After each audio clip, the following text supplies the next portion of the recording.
Nagy szeretettel köszöntelek benneteket ezen a gyönyörű vasárnap délután. Köszönöm szépen, csak teszteltem, mennyire figyeltek. Így van.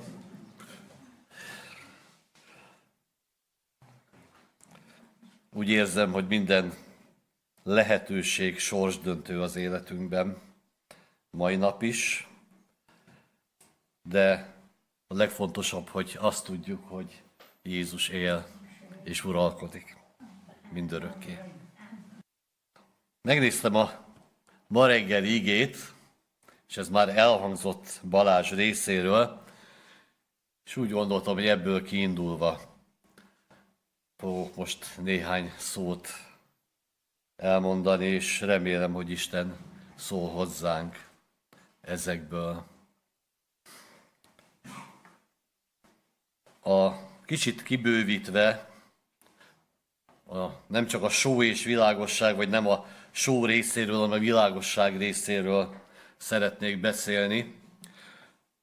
Azért is érdekes ez számomra, mert a múlt héten olvastam egy rövid bejegyzést. Nem olvastam el az egész cikket, de nagyon megütött egy bejegyzés. Nem tudom, hogy ez mennyire tudományos, de tudományosnak ható bejegyzés volt ez, és azt mondta, hogy úgy látszik, mégiscsak gyorsabb valami a fénynél. Ugye úgy nőttünk fel, mindig is úgy gondoltuk, hogy a fénysebesség az világban elérhető legnagyobb sebesség. Meg lehet közelíteni, de elérni, vagy ezt túlhaladni pláne, azt nem lehet. És ez a cikk, vagy erről a cikkről szóló bejegyzés, az azt állította, hogy találtak valamit, ami gyorsabb a fénynél. Nagyon meglepő volt számomra. Azt mondják, hogy ez a sötétség.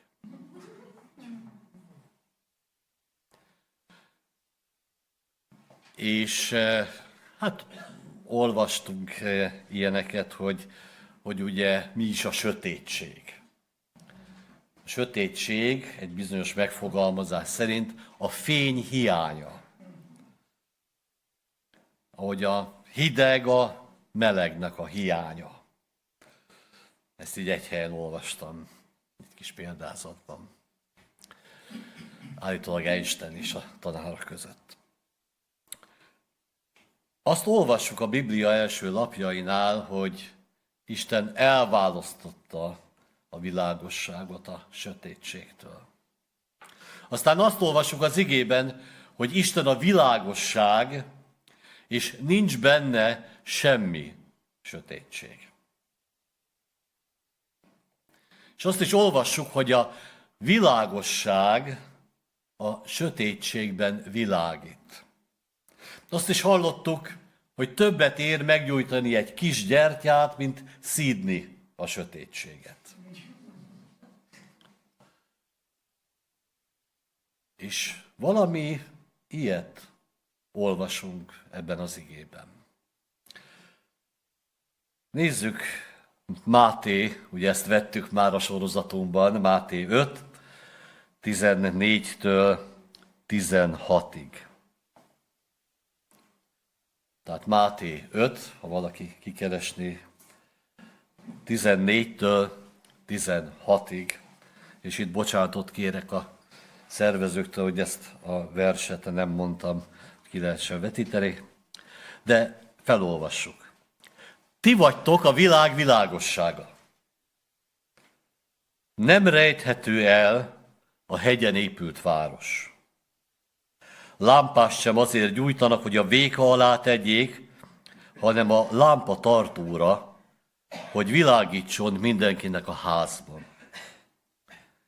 Úgy ragyogjon a ti világosságotok az emberek előtt, hogy lássák jó cselekedeteiteket, és dicsőítsék a ti mennyei atyátokat.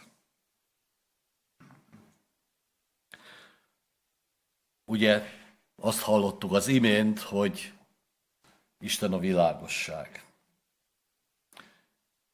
És aztán Jézustól is ezt halljuk, hogy én vagyok a világ világossága. Aki engem követ, az nem jár sötétségben, hanem övé lesz az élet világossága. Ugye nem tudom, hogy ki milyen temetésekre járt, én katolikusként nőttem fel, ez a mondat nagyon beleégett az emlékezetembe, az örök világosság fényeskedjék neki. A menny, az örök világosság, ahol nincs semmi sötétség, mert ott Isten van. Nincs szükség más lámpákra, testekre, világító testekre, mert az Isten világossága, a bárány világossága, az betölt mindent. Ott az örök világosság. Vannak vakbarátaim, és olyan csodálatos volt, ahogy ők bizonyságot tettek arról, hogy most ők nem látnak, most egy bizonyos sötétségben élnek. De mióta megtértek, azóta hiszik azt, hogy fognak látni mennyei világosságban. És egy csodálatos reménységük van. És sokszor itt a Földön nem látunk dolgokat, de amikor ők például a Balaton egy színpadáról így bizonyságot tettek, akkor azok az emberek, akik ott voltak, biztos elgondolkodtak, jaj, az én kis dolgaim, amikkel én küzdök, mennyire leredukálódtak most hirtelen a szememben. Az ő problémájukhoz képest az enyém milyen kevés. És mégis milyen erővel tudtak bizonyságot tenni, milyen örömmel a bennük élő Jézus Krisztusról, és arról a reménységről, hogy betölti az életüket. A világosság legyőzhetetlen. Jézus Krisztus él, feltámadt a halálból. És az a menetrend, amit ő mondott, az be fog teljesedni, az végig lesz víve. Itt nem az a kérdés, hanem az a kérdés, hogy mi hogyan állunk ehhez, és mi hogyan állunk bele abba az elhívásba, ami Istennek az elhívása és küldetése számunkra. Ugyanis Jézus nem csak arról beszélt, hogy én vagyok a világ világossága, hanem azt is mondta, hogy ti vagytok a világ világossága. És ebben a részben is azt mondja, hogy ti vagytok a világ világossága. Ránk szükség van. Dolgunk van. Világítani. De nem a saját világosságunkra van szüksége a világnak. Ugye Lucifer, Lux Fórosz, a fény hordozója volt. De, ahogy látjuk a bibliai igéket, felfuvalkodott. Már úgy képzelte, hogy ő a fény. De nem ő a fény. Ő a fényt hordozta. Fényt vitte. És nagyon Jézus azt mondja, hogy tanuljátok meg tőlem, hogy én szelíd és alázatos szívű vagyok, és így nyugodalmat találtok a ti lelketeknek. A megfelelő jellem az nagyon fontos a fény hordozásakor.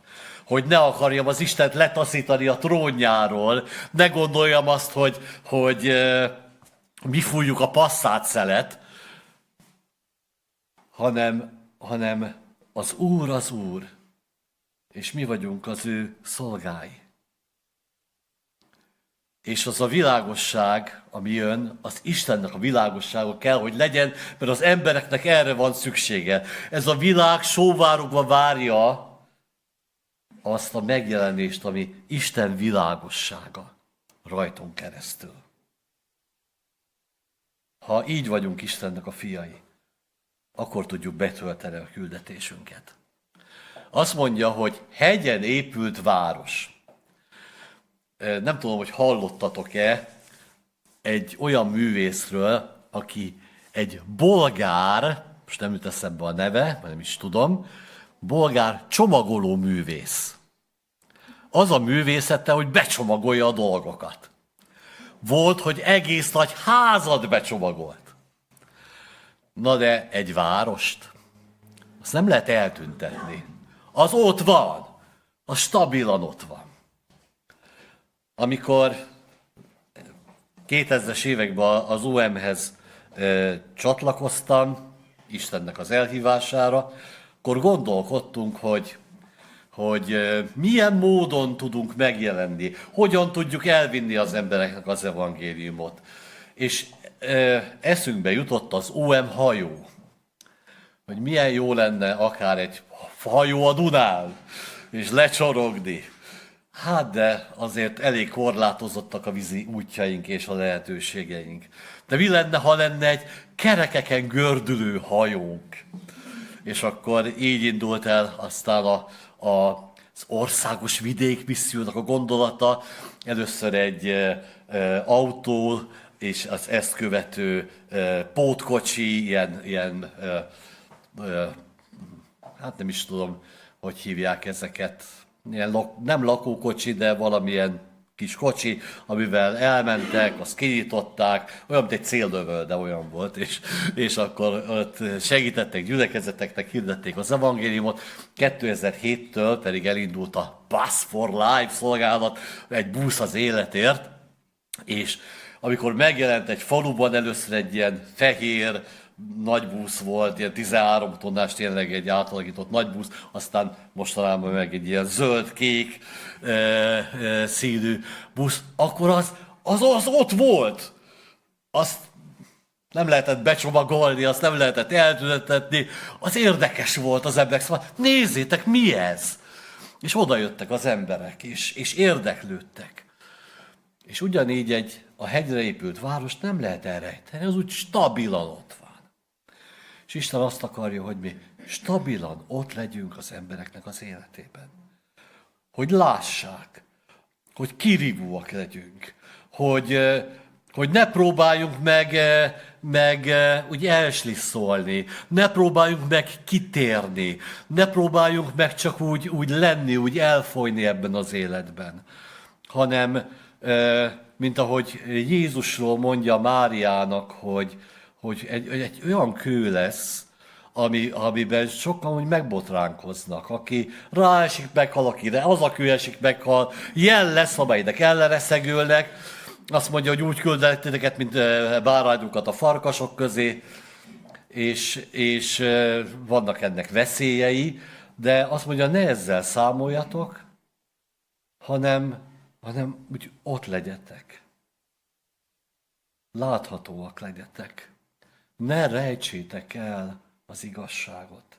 Ne rejtsétek el a fényt. És a 16. vers azt mondja, hogy úgy ragyogjon a ti világosságotok. Nem mindegy, hogy fénylünk. Nem mindegy, hogy ragyogunk. Azt mondja, hogy az emberek lássák. Ugye nem dugjuk el a fényt. Világítunk, de nem látszik, mert eldugjuk. Ki kell tenni azt a fényt, mert ez Krisztusnak a fénye. Ez az igazi világosság. És ha az igazi világosság a világban fénylik, lehet, hogy a világ nem fogadja be, mint János evangélium prológusában. Lehet, hogy nem fogadja be. De nem ez a kérdés, hanem hogy úgy világítunk-e, hogy látják-e az emberek. Az majd az ő dolguk, hogy mit tesznek vele. A mi dolgunk, hogy világítsunk. A mi dolgunk, hogy megjelenjünk. A mi dolgunk, hogy ott legyünk.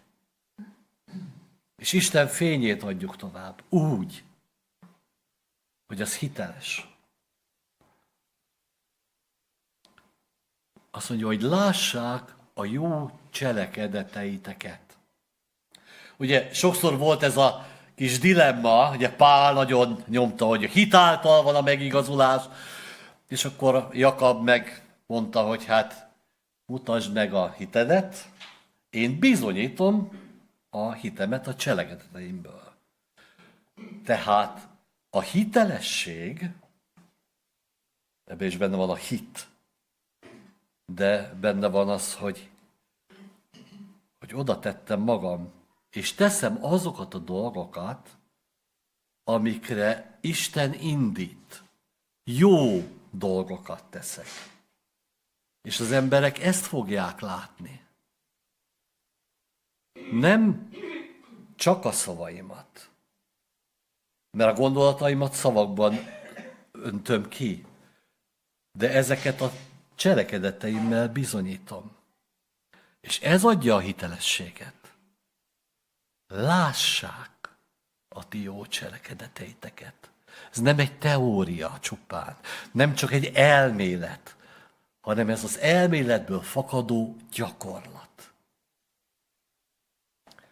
És a harmadik rétege, és a legfontosabb, bár mindegyik a legfontosabb, de az eredménye ennek, lássák a jó cselekedeteiteket, és dicsőítsék a ti mennyei atyátokat.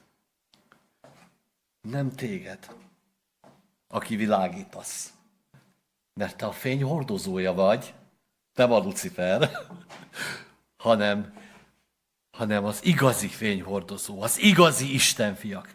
Amikor Balázs a múltkor beszélt arról, hogy az Istenfiak mit tettek, ugye, a sáron, vagy mi nem is sáron, a Básánról, meg hogy a pokol kapuja, meg ezek a halálnak a jelenléte, és hogy ezek rosszul reprezentálták Istent.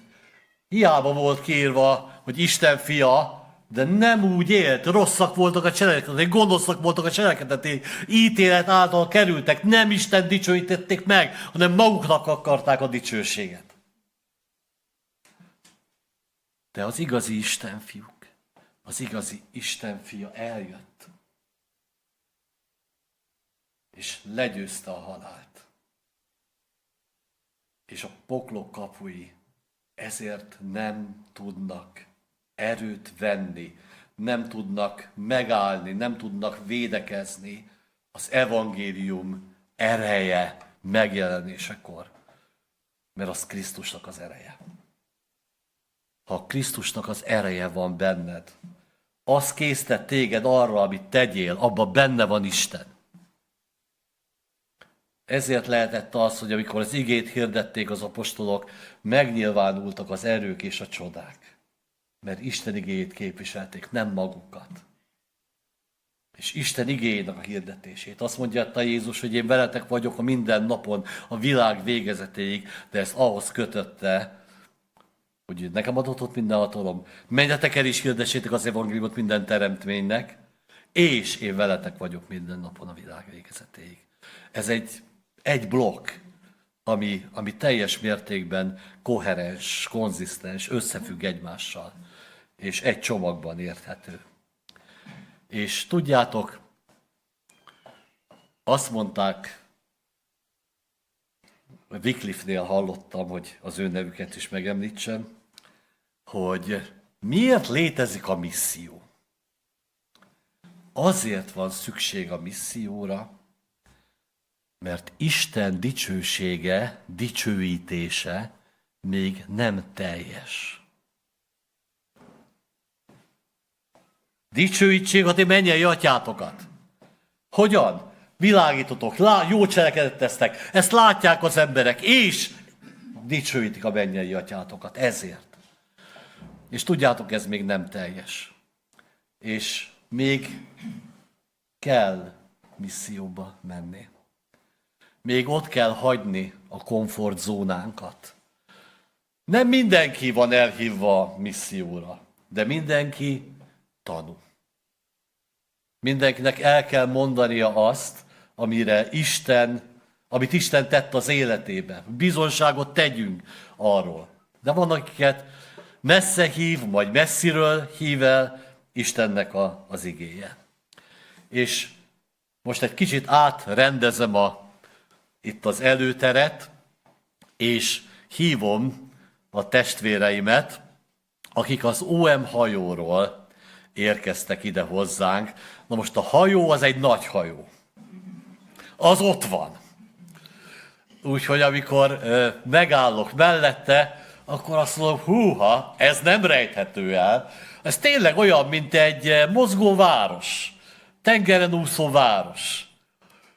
Nagyon sokan vannak ott, aztán meg sok embert is fogadnak. Úgyhogy ez egy nagyon érdekes misszió. Az OM-nek 2 ilyen hajója van, az egyik a Doulos Hope, amelyik most Ázsiában van, a Logos Hope viszont, amelyik eddig Közép-Amerikában volt, most átjött Európába, és Spanyolországban kihúzták a hajót a szárazra, hogy teljesen feljavítsák, felújítsák, és addig csoportokat küldtek el, és 4 fiatal ember eljött hozzánk, és akkor kérem, hogy gyertek ki. Come and introduce yourself and give out your testimony. Ja, ez a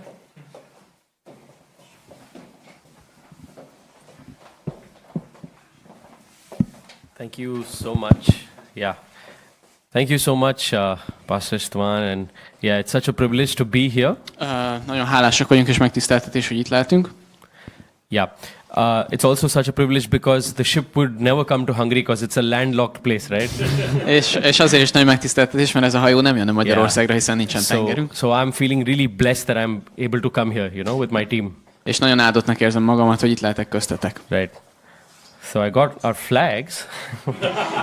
Hoztam egy zászlót. Right. Any guesses for those who Ki tudja, I've hogy spoken to? Milyen zászló?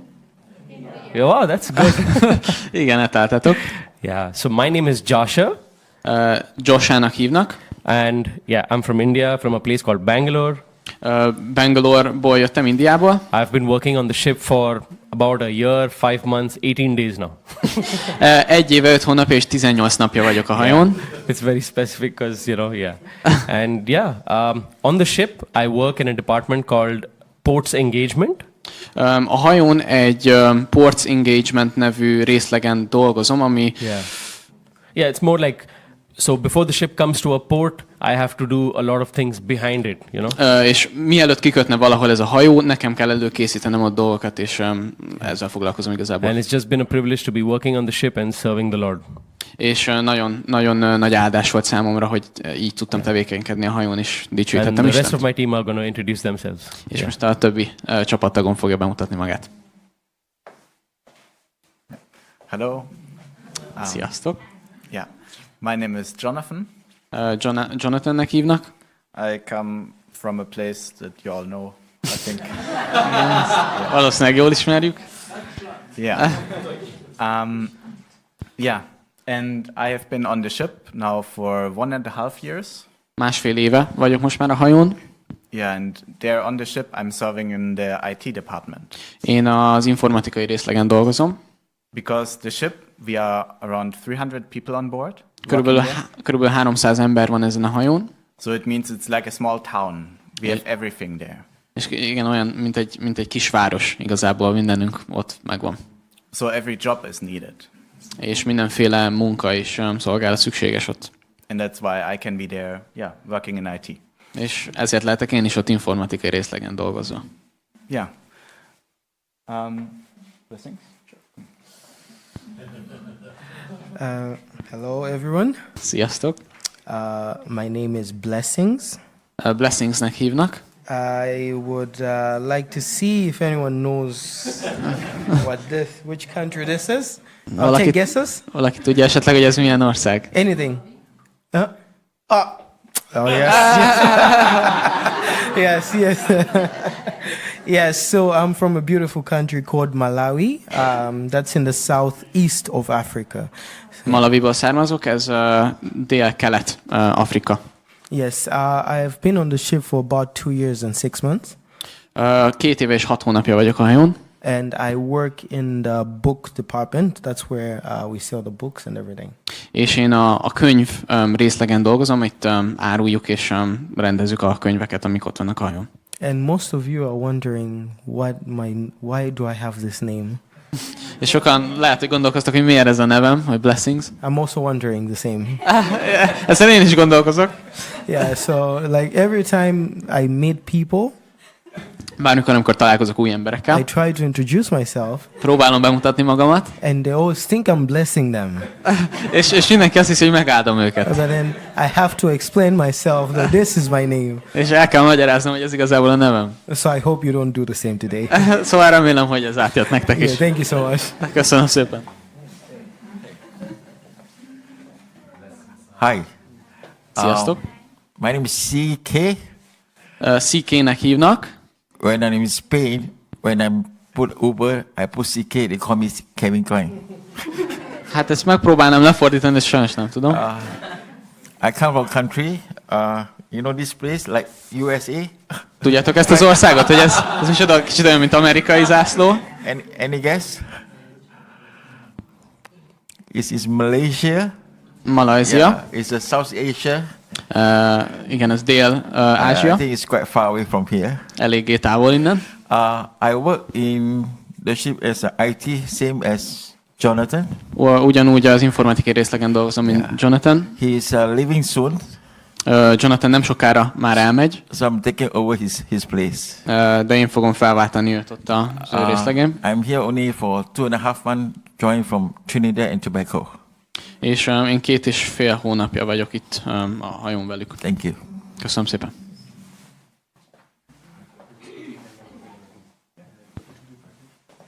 So, yeah, we have a presentation for you that talks about what we do on the ship and what the ship does.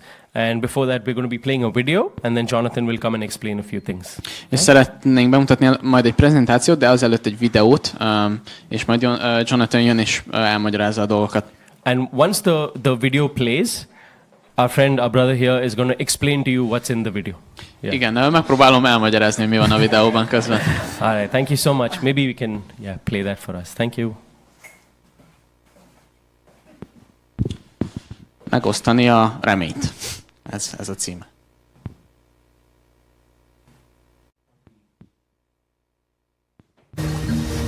We live in a world where 40% of our population today, nearly 3 billion people, have not understood the message of the gospel, have not understood that 3 they are milliárd created in the ember image nem of God. értette még meg az evangéliumot, The és nem role of jutott the el ship hozzá. ministry today and into the future is to serve as a catalyst to awaken, to inspire God's people all around the world.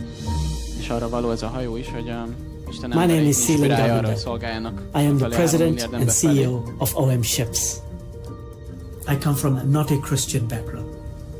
I was introduced to Jesus at the age of 14 Nem egy keresztény when I háttérről came jövök, to know 14 Jesus éves and koromban understood találkoztam who He Jézussal. is and that He loves me. That changed my reality. Megváltoztatta az életemet, ahogy I was in the megértettem az ő port city szeretetét. of Maputo living at this college, and the doulos visited that port. És a I did not doulos know hajó, about the ship, but we had a team come and live with us for a week. 5 guys, similar age to me, öt and I must srác, say I was most körülbelül ugyanolyan impressed with életkorban, how they mint én. lived life, how they loved Jesus, how they engaged with one another, and they used their gifts and talents to serve their God. They were just ordinary people Mennyire elkötelezettek abban, using what hogy they had to Jézusnak serve God. szolgáljanak, I thought I wanted to be a part of that. és úgy döntöttem, hogy I én is joined szeretnék the ennek a részese doulos in lenni. January of 1999 in Australia. And my first role within the ship was to serve and work in the book 90-ben fair, csatlakoztam a hajóhoz, selling literature, welcoming visitors, thousands of people to the book azt hiszem, fair. és a könyv I részegen found dolgoztam. myself in a company of young people that had a similar vision and a És passion. azért nagyon hálás see voltam, the hogy olyan world fiatalok change. között lehettem, akik ugyanígy They didn't have all the szeretnék expertise, they szolgálni. didn't have all the skills, but there was a sense of community, there was a sense of encouragement to go forward, to tell our story of God. And the more we did that, the more confident we became. I work with a group of global leaders around the world, collaborating to truly attempt something far more significant than we could do it by ourselves. We envision a day where there'll be a vibrant community of Jesus followers within Ez reach a, of az a everyone in the látásunk és ez world. a remény, That is hogy our lesz egyszer holy egy olyan ambition. közössége, egy olyan élő közössége. The ship ministry contributes to this vision as a catalyst. És egy, We welcome Jesus followers, train them, equip them in order to join God in this mission, Isten communicating the message that there are whole societies, whole communities that we need to go live amongst and demonstrate the gospel of the kingdom, and doing it all in partnership and collaboration with the church, the body of Christ az globally. embereknek, akik még nem hallottak róla. The ship ministry, there's a rich legacy. 50 years ago, it was started, 4 vessels, creating opportunities for hundreds of millions of pieces of gospel literature in the hands of people all around the Nagyon world. sok olyan Tens könyvet of viszünk thousands el of az people emberekhez, have ami gone az through the evangéliumról ship's beszél. discipleship program. It has contributed immensely to the global church. És, ez a We misszió want this nagyon ministry to have the erősen greatest hozzájárult ahhoz, hogy global impact. kialakuljon egy úgymond We want to globális, stay longer, egyháza go az further, Istennek. and engage more deeply. This would require multiple vessels in order to contribute towards changing the reality for 3 billion people in the world today. És az a reménységünk, hogy ez meg fogja változtatni. In 2023, we launched Doulos Hope. Hope. 70% of the 3 billion people who have not yet understood the message of the gospel live within the context of South Asia and East Asia. And this is where the Doulos Hope team will focus their time and energy and efforts. Doulos Hope is able to reach nations and societies around the Mekong River, where whole communities currently live without the knowledge of who Jesus is or have ever experienced his transformational love. I often say the team is bigger than those that live and work aboard our ships.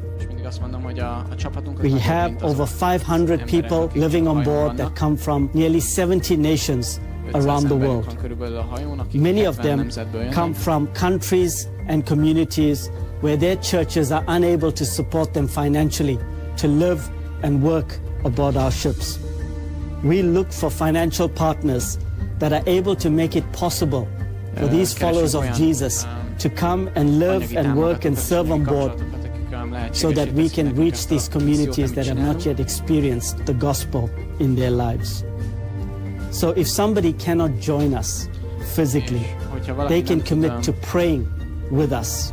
And they can commit to praying for the mission that God has given us.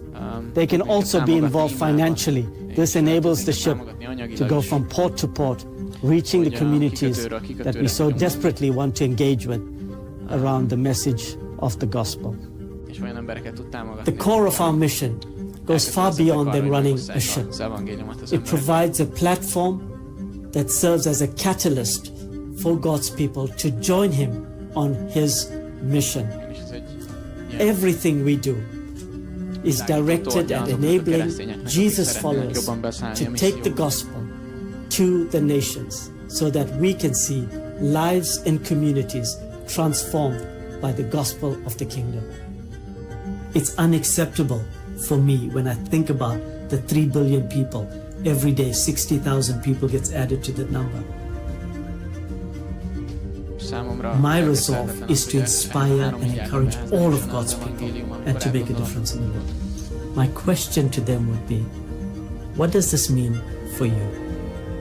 How will you live out love? Why are you here? Bizonytalanak abban, hogy hogyan akarják Isten szolgálni, szeretném azt megkérdezni, hogy te hogyan éled meg a szeretetet, és gondolkozzál rajta, hogy te miért is vagy itt a Földön.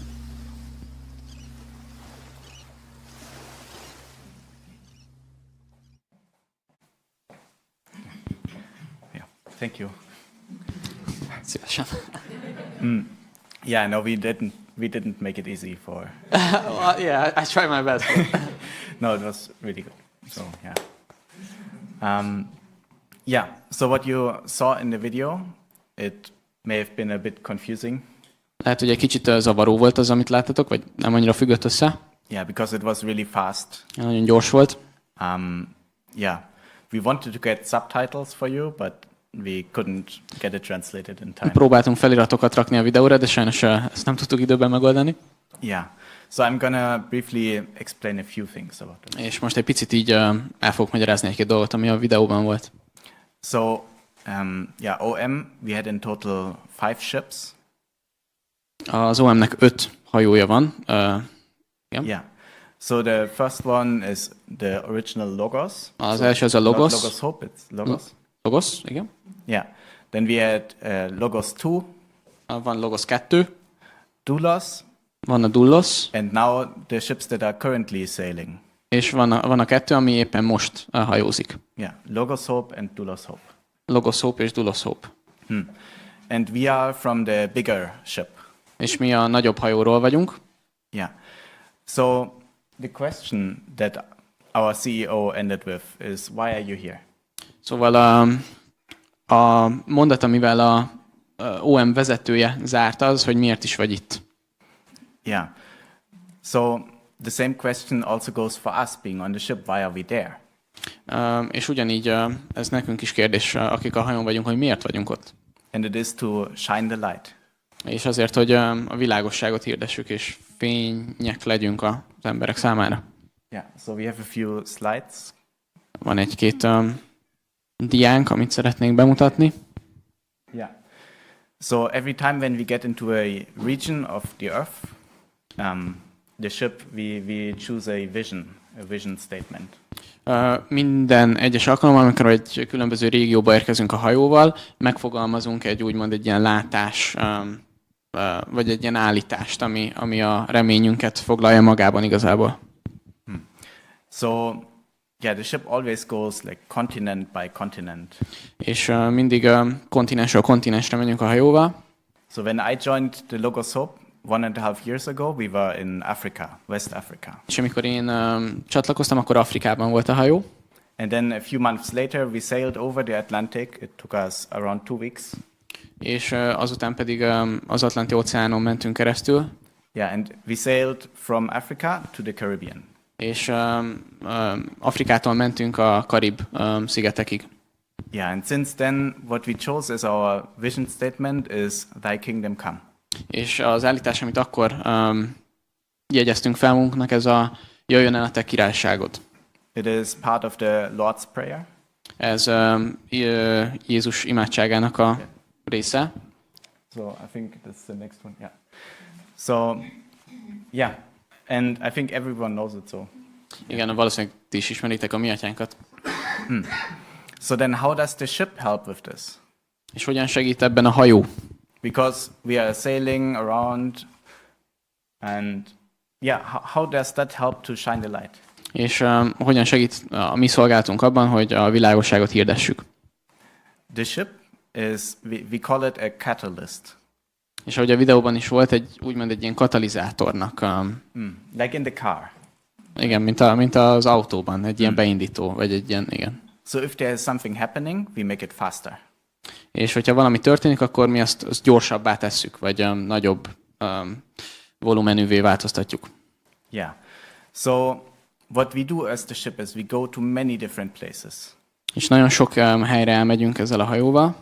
And in these places we go to different churches, organizations.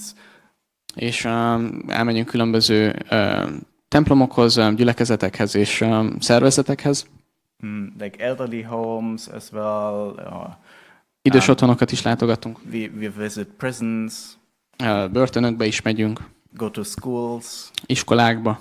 And of course, like what we're doing today, we're going to different churches and we tell about, how important it is to live out your faith in your life.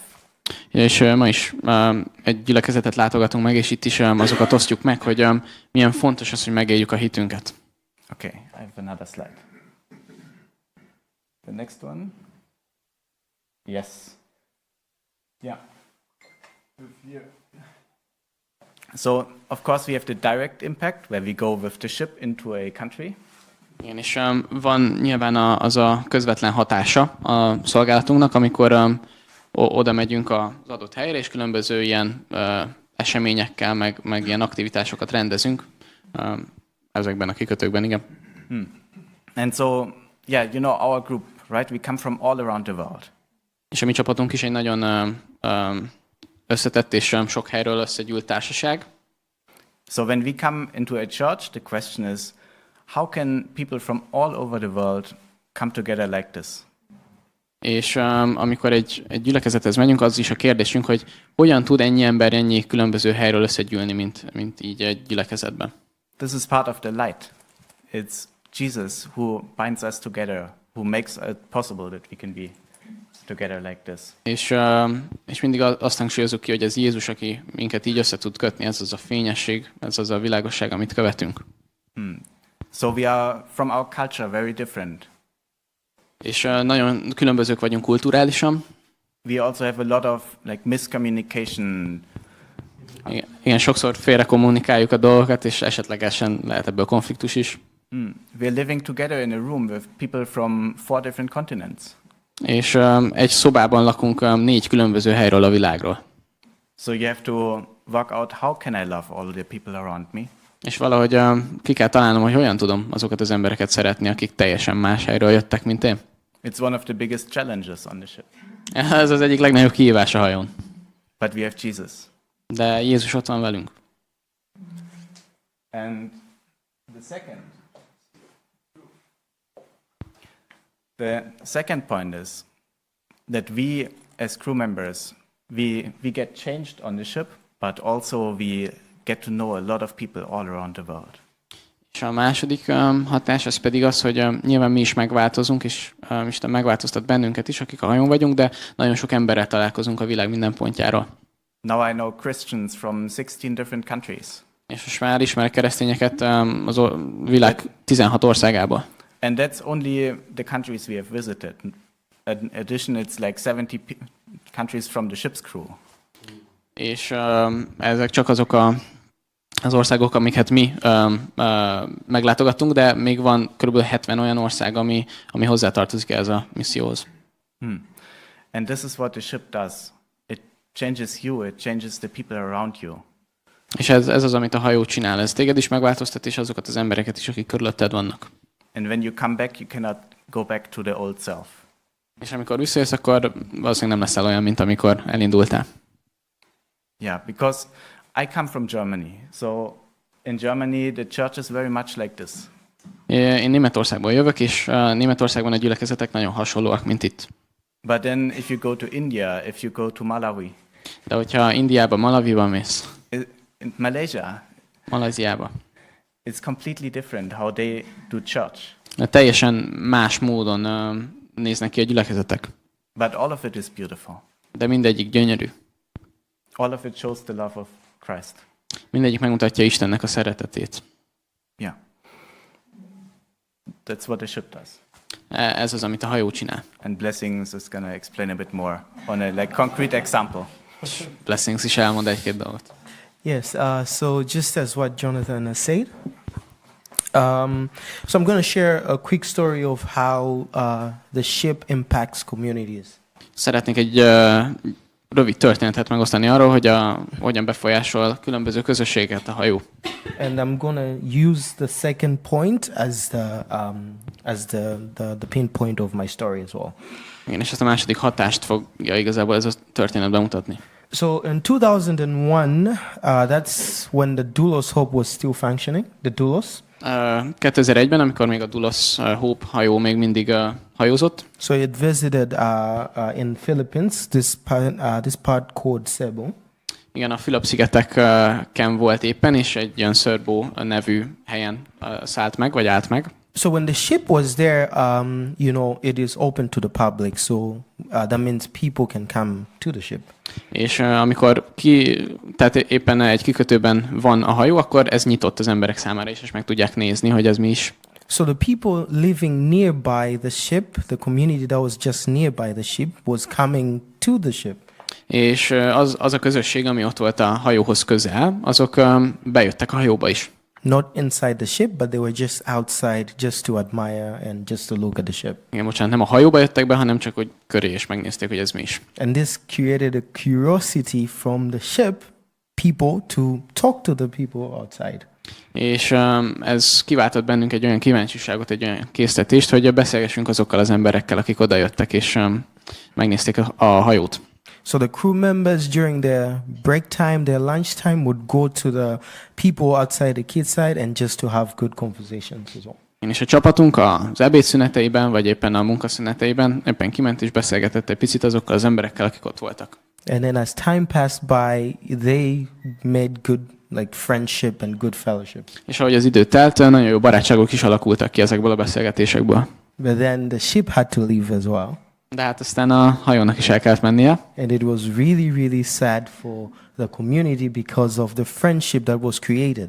És nagyon szomorú volt ennek a közösségnek, amit ott hagytunk, mert nagyon sok barátság tényleg megköttetett. So as the ship was leaving, some of the kids jumped into the ocean, tried to swim just to get to the ship again. És amikor a hajó elment, akkor nagyon sok kisgyerek beugrott a vízbe és próbált a hajó után úszni.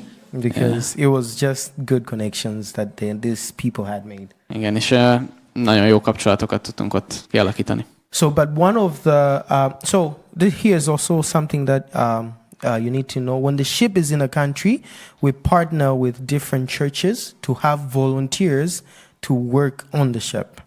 Igen, ez még egy dolog, amit tudnatok kell. Amikor kikötünk a hajóval, akkor a helyi gyülekezetekből szerzünk és hívunk embereket, hogy segítsenek a hajón. So these volunteers are not just working, but they have a little bit of training just to you teach them about being disciples. Igen, és ezek az emberek nem csak segíteni jönnek, hanem úgymond így ki is képezzük őket, vagy tanítunk nekik dolgokat, hogy hogyan tudnak ebbe a tanítványozó szolgálatba beszállni. So one of the crew members finished her commitment with the ship, so she decided to stay in that community. És volt olyan csapattagunk is, akinek éppen lejárt az ideje, vagy a szolgálati ideje a hajón, és ott maradt annál a közösségnél, ahol éppen kikötöttünk. So the crew member, together with the other volunteers, came together to form something. És így újabb közösségek jöttek létre igazából. So once a week they would go to the same community and just try to fellowship with them and also try to share what they've learned on the ship. És ezek a csapattagok segítettek ezeknek az új embereknek, akik jöttek a hajóra szolgálni, hogy hogyan is kell a szolgálatba beszállni. And as the group became to grow, they decided to look for an office where they can do whatever they were supposed to do there. És ahogy nőtt ez a csapat, nőtt ez a közösség, kerestek egy olyan irodát, meg egy olyan helyet, ahol tudnak dolgozni jobban. And after they found an office, the crew member left the ministry in the hands of the volunteers, the local volunteers. És amikor megtalálták ezt az irodát, az a csapattag, aki ott maradt, átadta a szolgálatot azoknak az embereknek, akik az újak voltak. And now that place, that office that was established then is what we call the OM of Philippines now. That's where the OM is. És ez az iroda, az most éppen az OM-nek az irodája ott a Fülöp-szigeteken. So you can, I think Jonathan kept mentioning the word catalyst. És Jonathan nagyon sokszor mondta a katalizátor szót. So it's kind of like just us as the crew members or locals hope. It means us coming together to partner with you or to fuel whatever you're already doing. És tényleg erről szól, hogy mi azért jövünk, hogy segítsünk nektek, segítsünk azoknak a közösségeknek, akik ott az adott régióban vannak, hogy szolgálatuk az teljesebbé válhasson, vagy kapjanak egy tüzet, úgymond. So in this case, the crew member had just fueled the passion that was within the volunteers to see this community developed and to help as well. És itt a Fülöp-szigeteken is ez történt, hogy adott úgymond egy lángot ez a csapattagunk azoknak az embereknek, akik utána kiépítették ezt az OM irodát. So that's mostly what we try as much as we can. Whenever we go to a community, we want just to fuel what is already happening there. És igazából ezt szeretnénk elérni ezekben a régiókban, ami a Fülöp-szigeteken is történt. Yeah, we have hundreds of stories, but that's just something that I wanted to share. Igen, nagyon sok történetünk van, de ezt szerettem volna megosztani veletek.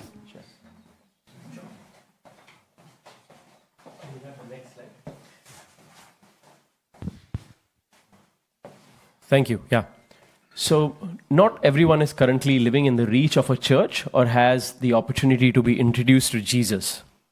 És igen, ami ide ki van írva, hogy nem mindenki él a gyülekezeti közelben, vagy hogy tudjon csatlakozni egy gyülekezethez. So of course, like how does the ship help when existing ministries are already there in 147 countries, like OM for example? És hogyan segít a hajó, amikor már különböző, nem tudom, 147 vagy hasonló számú szervezet, ott van már ilyen szolgálati szervezet. And what does it mean, unreached? És mit jelent az, hogy nem ért emberek még? Unreached does not mean like people not believing in Jesus. Az el nem ért emberek nem azt jelenti, hogy nem olyan emberek, akik nem hallottak még Jézusról. It's a place where the gospel is not being able to be reached. And people have not heard about Jesus Christ. Igen, akkor rosszul mondtam, bocsánat. Tehát akik még nem hallottak Jézus Krisztusról, és ahol van még az evangélium nem ment be. A place where there's less than 2% Christians. Olyan helyek, ahol igazából 2%-nál kevesebb keresztények vannak. I even got some recent statistics that I wanted to share with you guys. Hoztam néhány adatot, amit szeretnénk megosztani veletek. You know there are 17,000 people groups across the world. 17 000 ilyen emberi közösségcsoport van körülbelül a világban. But out of that there are 7,000 unreached people groups. És van körülbelül 7000 olyan csoport, ami még nem hallott az evangéliumról. That's about 40% of the people. Ez körülbelül 40%-a ezeknek az embereknek, az emberek összességének. What is the current world population? It's about 8 billion people. Körülbelül 8 milliárdan élünk most a Földön. And the unreached people groups are about 3.2 billion right now. És azok, akik nem hallottak még az evangéliumra, az körülbelül 3,2 milliárd. And where are they? És hol vannak? So you'll see this slide. Can we go to the next one? This is the 1040 window. Ez a 1040-es ablak. Majority of the unreached people group fall in that bracket. Igen, és a nagyon nagy százaléka ezeknek az embereknek ebben az ablakban van. China, Pakistan, Bangladesh, Middle East. India, Kína, Közel-Kelet, Bangladesh, igen, ez a MENA régió. So many of them unreached in these regions. És nagyon sokan vannak, akik nem hallottak még Jézusról. My own father, he was a Muslim. Az én apám, ő egy muszlim volt. And it's because, you know, he heard the gospel from a good man who could share the gospel to him. És azért, mert volt egy ember, egy misszionárius valószínűleg, aki megosztotta vele az evangéliumot. That Jesus saved him. Így Jézus megmentette őt. And I'm standing here today. És ezért állok most én is itt. If that man didn't do what he did that day, 33 plus years ago, I wouldn't be here today. És hogyha az ember nem osztotta volna meg az evangéliumot 33 évvel ezelőtt, akkor én most nem állnék itt. My dad's family are still strong Orthodox Muslims. Apám családja, ők még mindig nagyon erős ortodox muszlimok. But, you know, God saved him and he's in missions for all these years now, 33 plus years. És apám azóta is igazából a misszióban dolgozik 33 éve. But only 3% of the missionaries actually go to these unreached people groups. Igen, és kevés százaléka a misszionárisoknak megy ténylegesen ezekre a helyekre és ossza meg az evangéliumot. So what is your part and how can you help in this happening? Szóval mi a te részed, hogyan tudsz segíteni? Can we go to the next slide?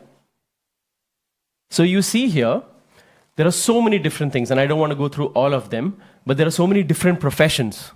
Igen, és látjátok, hogy különböző foglalkozások vannak itt, amiket csinálhattok. And you can play a very vital and critical role wherever you are. És egy nagyon kritikus, egy nagyon fontos területen tudsz segíteni, tudsz szolgálni, bárhol vagy. Some of you are already in the church. Vannak olyanok, akik már gyülekezeti tagok. But some of you could probably be working in a business or in an organization, a company outside which is not Christian. De esetleg az üzleti világban, vagy a munkahelyen, vagy olyan szervezeteknél is tudtok dolgozni, ahol még nem ért el az evangélium. Wherever you are, you're called to be the salt and the light in the place that you have been placed. Bárhol vagytok, Isten arra hívott el benneteket, meg bennünket, hogy a só és a világosság legyünk. You'll even see the sports and arts, or a person who's retired, or even a spouse, a wife. Látjátok, hogy van sportművészetek irány, vagy esetleg olyan házastárs, vagy visszavonult nyugdíjas emberek, tehát mindenféle területen van szükség. Like we have a team right now in Belgium who are just dedicated to sports and they are doing sports ministry. Van Belgiumban most egy olyan csapatunk, akik csak a sporttal foglalkoznak, és ma sport a fő missziós területük. There's another team that's gone out and they're actually using their musical gifts and talents to reach out to people. Van egy másik csapatunk, akik a zenei adottságaikat használják arra, hogy elérjenek embereket. Wherever you are placed, Jesus has a calling for you. And God has placed you there with a definite reason. You are not called here by accident. És bárhol vagy, Isten okkal helyezett oda, és nem egy hiba miatt vagy ott, ahol vagy. CK will come ahead and tell a bit more. Szike fog még egy-két dolgot megosztani.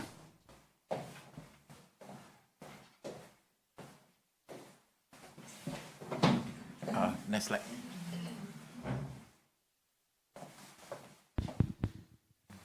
Okay. In the shape of we can do all things, you know. We can do sports, we can do ministry in the church. But one thing we need is we need to pray. És a hajon nagyon sokfajta dolgot tudunk csinálni, sportmissziót, különböző területeken tudunk dolgozni, de egy dolog, ami kötelező nekünk, az az imádság. Prayer is the most important in our ship's life. Imádság a legfontosabb dolog a hajunk életében. Without prayer, God cannot move. És imádság nélkül Istent kizárjuk ebből a szolgálatból. And for those who want to pray, we have a QR code. Azoknak, akik szeretnének imádkozni értünk, van egy ilyen QR kódunk. If you want to do a QR code for this, you can pray for the people. És ha ezt beolvassátok, valószínűleg látjátok, hogy az embereket hogy lehet imádkozni. És akkor így egy ima közösséget tudunk alkotni együtt. Next slide. Következő dia. This is the Joshua project. És van ez az alkalmazás, a Joshua projekt. And is under the also under OM. Igen, és ez You have a Google or Apple Store. Partnerségben van az OM-mel, lehet tölteni telefonra. In this here you can pray for different country, different ethnic group, different people that who is in the Irish people group 1040 Windows. És imádkozhatok azokért az emberekért, országokért, etnikai csoportokért, akik ebben a 1040-es ablakban is vannak például. Yeah, and there's the next slide. So today we spoke about the ship ministry. Igen, szóval most megosztottuk ezt a hajós missziót. And we would like you to join the ship. És szeretnénk hívni benneteket, hogy csatlakozzatok a hajóra. At the age of 25, many years ago. Igen, a 25 éves kor volt, azt hiszem a határ, ha jól értem. Who is here? Ja, bocsánat, igen, 25 éves korában Who csatlakozott. is here age of 25 and below? Ki van itt 25 évesen vagy fiatalabban? Wow, that's great. Yeah. At age 25, God called me to go to the ship called First to Loss. Igen, és 25 éves koromban Isten hívott arra, hogy a Dulosra csatlakozzam. That 1 year, I served in the ship for about 1.5 years there. Igen, és másfél éve vagy voltam ott azon a hajón. I pray a lot. Nagyon sokat imádkozom. And I did a lot of prayer for I ask the Lord, every time I do things on the mission, on the ship ministry, I pray. És bármikor, amikor csinálok bármilyen szolgálatot ezen a hajón, akkor imádkozom. And God speaks to me through vision and dreams.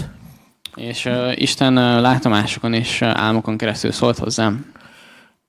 And that was 1991. Ez 91-ben in volt. the year of 1991. And in that year, actually, I supposed to die twice. 2 times. Köszönöm. Igen,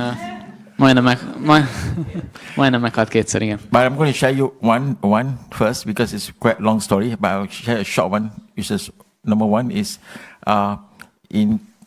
we went to a mission in OMF, Overseas Mission Fellowship. Igen, az első alkalommal egy overseas, tehát egy ilyen tengeren túli missziós csapattal mentünk igazából. We are a group of 8 people. 8 fős csapattal. And after our ministry, there's a nice lake lake, L-A-K-E. Igen, tehát egy ilyen tónál voltunk, Yeah, and we are allowed to go for a swimming. igen, és elmentünk úszni egyet. Yeah, and I was a swimmer. És én egy úszó vagyok, vagy tudok úszni. So while I am swimming, És én éppen úsztam, somehow my leg was caught under the rock, és valahogy a lábam beakadt egy kő alá. and when my leg was caught under the rock, I saw above is my water. És ahogy beakadt a lábam, a víz az még a fejem fölött volt, tehát teljesen a víz alatt voltam. And God spoke to my heart. During the time, I didn't even struggle. És Isten beszélt a szívemhez. I have such a peace in my life. Hát béke volt akkor is bennem, amikor I think I'm there fulladoztam. about 10 minutes. És körülbelül egy 10 percig voltam ott. And I was praying. Can you imagine? You're under the water. I have a peace and I'm praying. És imádkoztam akkor is, és hogy Isten adjon abban a helyzetben is békességet. And somehow, one my crew member, my brother, saw me and he quickly jumped down És a testvérem, csapattagom meglátott, hogy kihúzom, and tried to get the leg out of it. és megpróbálta a lábamat kihúzni, And I came up. és sikerült. I also don't know. I still bleeding today. I'm bleeding on that breathe. És ez még mindig nagy nyomot hagy bennem. Majdnem. I praise God for that because even nobody can survive in 10 minutes under the water. Igen, és nem mindenki tud 10 percig a víz alatt túlélni. Yeah. So for this, the next step, in the ship, we have many turnaround. In the ship. Igen, és In the ship, we. igen, nagyon sok ember részt vesz. Nagyon That sok means ember van. people come for 3 months, 1 year, or 2 years. Igen, és vagy 3 hónapra, 1 évre, vagy 2 évre jönnek az emberek. When the ship, when you come to 3 months or a year, people are leaving. Igen, és ha 3 hónapra, 1 évre jönnek az emberek, azok utána elmennek. So we also need a lot of brothers, sisters in Christ come to the ship. És ezért van szükségünk utánpótlásra, úgymond, hogy jöjjenek ilyen testvérek a hajóra. As Joshua said that you have different, even you don't know any, you don't have any job description, professional, you still can come to ship to serve and to serve Jesus today. Igen, még akkor is, hogyha semmilyen mesterséged vagy foglalkozásod nincsen igazából, akkor is tudsz jönni a hajóra, hogy Isten szolgáld. So sometimes when the people leave, like 50 to 100 people at one time they leave the ship, then we are short people. És amikor mondjuk esetleg több, vagy 100-150 ember elmegy hirtelen a hajóról, akkor hirtelen nagyon megcsökkenünk. Especially now in IT, I'm from IT, there are 3 people are leaving soon. Igen, és én például ezen az informatikai részlegen vagyok, 3 ember nem sokára elmegy tőlünk. And we only have 2 people only in the ship, so we need more people in IT. Igen, és nem csak 2 emberre van szükségünk ezen a részlegen, hanem sokkal többre. And so I pray and hope that any one of you, whether you're old or young, you can join the ship. És imádkozom értetek, meg imádkozom az emberekért, akik... And I'm not young. Mindegy, hogy most fiatalok vagy idősek, csatlakozzanak a hajóhoz. Okay, thank you. Köszönöm szépen. The next we have going to show you a video És most még egy videót megnézzünk. about the ship, that what we do in the ship ministry. És azt fogja elmagyarázni, hogy mit csinálunk pontosan a hajón. Thank you.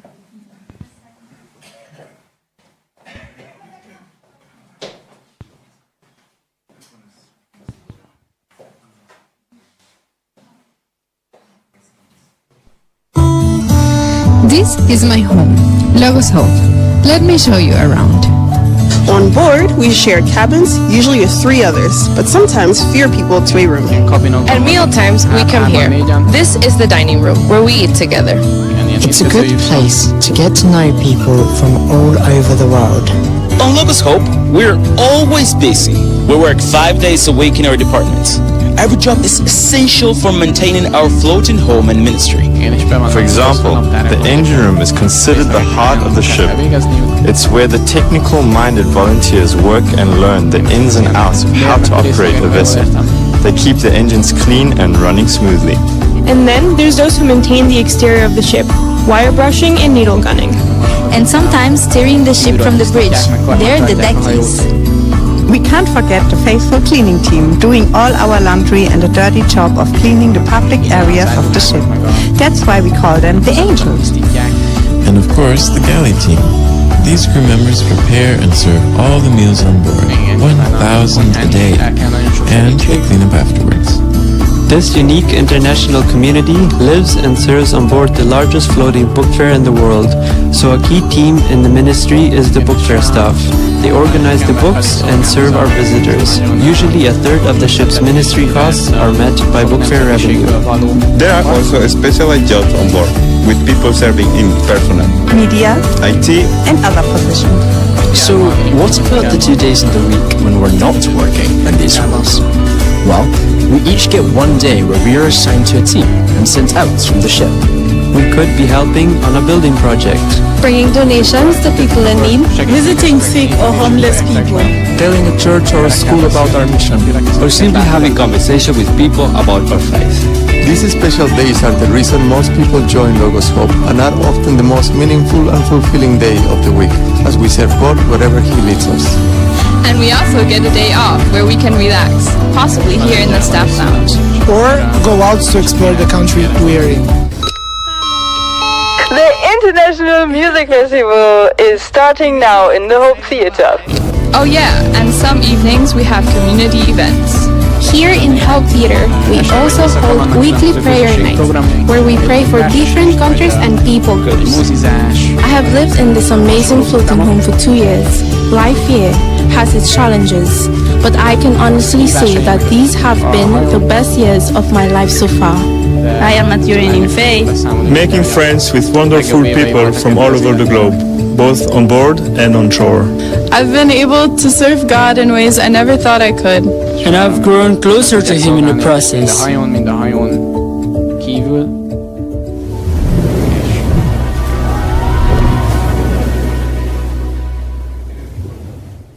The final slide. Yeah. So yeah, maybe just to briefly summarize. So there are 5 different departments when you initially come on board. Igen, 5 különböző részleg van, és igen, ami akkor lesz beosztva, azt hiszem, amikor felszállsz a hajóra, vagy... Or also like when Jonathan had come on board, he was working in IT directly. Igen, és de például Jonathan esetében ő egyből az IT szekcióra ment. But out of the 7 days, we work 5 days in our department. Igen, és ebből a heti 7 napból 5 napot dolgozunk a saját részlegünkön. And one of the days we go out and do ministry. Egy nap az, amikor szolgálunk az emberek felé. But that does not mean it's the only day we do ministry. És ez nyilván nem azt jelenti, hogy csak azon az egy napon szolgálunk, vagy evangelizálunk az embereknek. We have plenty of opportunities because lots of people, thousands and hundreds of thousands of people come inside the book fair. Igen, de nagyon-nagyon sok ember jön be egyébként ebbe a könyvesboltba, vagy könyves részlegbe, és ott is tudunk velük beszélgetni. We also have events on board, several different kinds of events on board that happen inside the auditorium which is inside the ship. Vannak különböző eseményeink is, amiket ott tartunk a hajón, és akkor is el tudjuk érni az embereket. We get a lot of opportunities to go and evangelize and talk to people, share our testimonies, share our stories. És meg tudjuk osztani az emberekkel az evangéliumot, saját történeteinket, és erre van hely, van lehetőség. And like Jonathan had already said, we go out and do so many different activities where we go out and help in people's, like fixing people's homes or painting their homes or going and doing something called eyeglass ministry. We give out glasses after testing their vision. És igen, nagyon sok különfajta segítséget tudunk még nyújtani, ahogy a videó is mondta, építkezési projektekben tudunk segíteni embereknek különböző munkákban. Van egy ilyen missziónk, ez az eyeglass, tehát hogy ilyen szemüvegeket adunk igazából embereknek, ami után megvizsgáltuk a szemüket, hogyha szükségük van rá. When I came on board, I was working in the book fair, then I was working in the kitchen for 8 months. Igen, és amikor felmentem a hajóra, én először a könyves részlegnél dolgoztam, aztán utána pedig 8 hónapig a konyhán. Now, obviously, I have a different role, but the main point is... Igen, most már máshol dolgozok, de a fő lényeg az... Like what the CEO had said right in the beginning. Amit az igazgatónk is mondott az elején. Why are you here? Miért vagy itt? Come serve for His glory.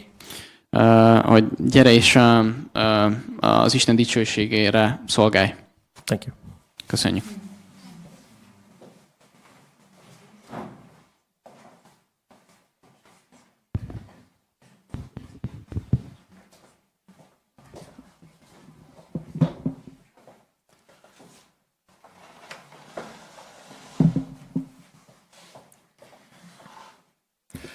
Nagyon szépen köszönöm a hajósoknak a beszámolót. Thank you very much for the presentation. Néhány számot szeretnék megerősíteni. Az egyik az, hogy 8 milliárdan, kb. 8,3 körül lehet most élünk a világon, és olyan 3,2 milliárdnyi ember az, akik nem hallották még az evangéliumot, akikhez el kell vinni, és a problémát az is jelenti, hogy naponta ezeknek a száma 60 000-rel nő. Ugye, mert a világ népessége nő, és ahol ezeken a területeken új emberek jönnek fel, ez kb. 60 000 új ember születik ezeken a területeken, és ők mindig azoknak a számát növelik, akik még nem hallották az evangéliumot. És azért nagyon jó ez a hajós misszió is, mert ebben van egy különlegesség. Képzeljétek el, hogy a 70-es években, a 60-as évek vége felé, ugye George Verwer volt az UM alapítója is, ő egy nagyon ilyen missziós lelkületű ember, és nagyon sokat imádkoztak. És ilyen ima éjszakákat csináltak, és ilyen térképekre rátették a kezüket országokra, és imádkoztak az országokért, hogy térjenek meg az emberek. És valakinek feltűnt, hogy gyerekek, mennyi kék van ezen a térképen.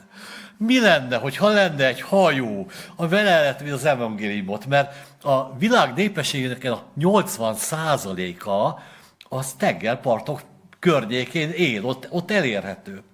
És akkor elkezdtek ezért imádkozni, és 69 vagy 70-ben, ezt most pontosan nem tudom, volt egy ima alkalom, találkoztam egy indiai emberrel, nem tudom, hogy erről ezt már mondtam, hogy ki olvasta az Egy guru halála című könyvet, ez ifjúsági keresztény könyv, de találkoztam azzal az emberrel, aki ezt írta.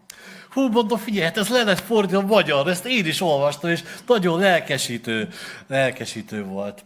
És ő mondta, hogy akkor, amikor ezért a hajóért imádkoztak, ő is ott volt, ő OMS volt akkor. És amikor George Verwer kiirdette, hogy ez mennyibe kerül, és aznap este kezébe nyomtak egy borítékot. Még az alkalom alatt, amikor imádkoztak. És benne volt az a pénz. Hogy Isten hatalmasan munkálkodott és munkálkodik. Az 5 hajó, ugye 3 már nincsen, de 2 még van, és ha jól tudom, több mint 50 millió ember lépett a hajó fedélzetére, és hallotta valamilyen formában az evangéliumot. Fantasztikus. Ez a 147 plusz, ez az volt, hogy annyi nemzetben dolgozik az UM. A 70, az pedig azt jelentette, hogy körülbelül 70 nemzetből vannak a hajón, ez a 2 hajón körülbelül 500 ember van. Úgyhogy amit ők tudnak mondani, az az, hogy Isten él, munkálkodik, és az világnak szüksége van az evangéliumra. És ez is egy nagyon jó lehetőség, ez a hajó, hogy csatlakozni lehessen. Testvérünk, ha kiszámoljátok a 91, stb. Most másodszor 60 éves korában csatlakozott a hajóhoz. És Zsoltiék, akik szintén a hajón voltak, mondták, hogy volt egy 75 éves új-zélandi férfi, aki szintén ott szolgált. Úgyhogy nincs késő. Nincs késő, és lehet csatlakozni, ha Isten erre hív. De, ahogy mondtam az elején, nem mindenkit hív Isten misszióba. De mindenki tanul. El tudod mondani a családodnak, sokszor az a legnehezebb, nagybátyádnak. Sokszor az a legnehezebb, mert nem akarja fogadni ezt a hírt. A szomszédodnak, munkatársadnak, vagy nyugdíjas társadnak, vagy bárkinek. Jézus él. Úgy ragyogjon a ti világosságotok az emberek előtt, hogy lássák jó cselekedeteiteket, és dicsőítsék a ti mennyei atyátokat. Amen.